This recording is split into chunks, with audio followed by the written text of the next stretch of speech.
네, 조국 장관을 둘러싼 각종 의혹과 관련해 검찰이 연일 관계자들을 소환하고 있습니다. 어제는 서울대 인턴 위조와 관련해 한인섭 형사정책연구원장을 소환했고 위장소송 의혹과 관련해 웅동학원도 추가로 압수수색했습니다. 조국 장관의 부인 정경심 교수 소환도 임박했다는 관측이 나오고 있는데요. 검찰에 나가 있는 취재기자 연결해 자세한 소식 알아보겠습니다. 강희경 기자. 네, 서울중앙지방검찰청입니다. 네, 휴일인데도 검찰 수사가 속도를 내고 있네요. 네, 조 장관 가족 의혹을 둘러싸고 검찰의 전방위 수사가 연일 이어지고 있습니다. 이에 대비해 중앙지검 앞에도 취재진이 이른 아침부터 북새통을 이루고 있는데요. 보통 현관 로비를 통해 소환이 이뤄지는데 오후 2시를 기준으로 아직 소환자는 눈에 띄지 않고 있습니다. 어제는 조 장관의 은사로 알려진 한인섭 형사정책연구원장이 검찰에 소환됐습니다. 서울대 공익인권법 센터장을 맡았을 당시 조 장관 자녀가 발급받은 인턴 경력 증명서, 위조 의혹 등을 확인한 것으로 전해졌습니다. 조 장관 부친 등이 이사장으로 재직했던 웅동학원에 대해서도 이른바 위장소송 의혹과 관련해 추가 압수수색에 나섰습니다.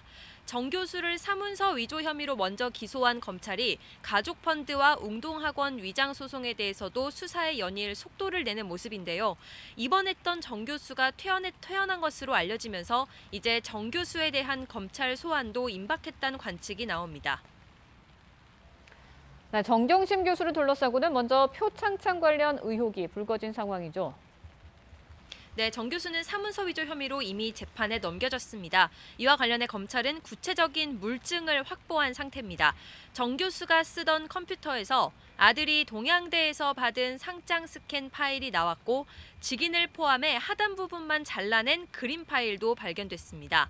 검찰은 정 교수가 딸의 표창장을 한글 파일로 작성한 뒤 아들의 상장 스캔 파일에서 오린 총장 직인 그림을 위에 얹는 방식으로 위조한 것으로 보고 있습니다. 더 나아가 정 교수가 표창장 수여 근거가 된 내용까지 조작했을 가능성, 또 아들의 동양대 상장 역시 임의로 제작했을 가능성도 들여다보는 것으로 전해졌습니다. 이와 관련해 딸 조 씨는 직계 가족 중 처음으로 이미 한 차례 검찰 조사를 받기도 했습니다. 네, 그런가 하면 이른바 가족펀드 논란도 계속 이어지고 있다고요. 네, 정 교수가 소환되면 사모펀드 의혹에 대해서도 고강도 조사를 받게 될 것으로 보입니다. 검찰은 조 장관 일가가 단순한 펀드 투자자에 머물지 않고 운용사인 코링크의 설립과 운영에 깊게 관여한 것으로 의심하고 있습니다.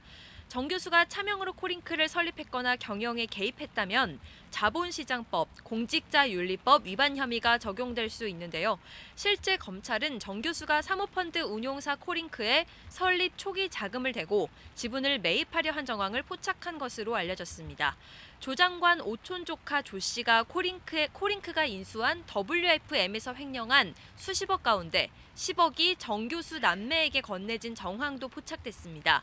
이 때문에 검찰은 정 교수 남매가 횡령의 공범일 가능성이 있다고도 보고 있습니다. 정 교수 동생 정 씨가 코링크로부터 월 800만 원씩 받은 1억 원과 정 교수가 WFM에서 자문료 명목으로 받은 1,400만 원 역시 어떤 성격인지도 수사 대상 중 하나입니다. 검찰 조사를 앞둔 정 교수는 사실과 추측이 뒤섞여 의혹이 사실인 것처럼 보도되고 있다고 밝히는 등 각종 의혹을 부인하고 있습니다. 지금까지 서울중앙지검에서 YTN 강희경입니다.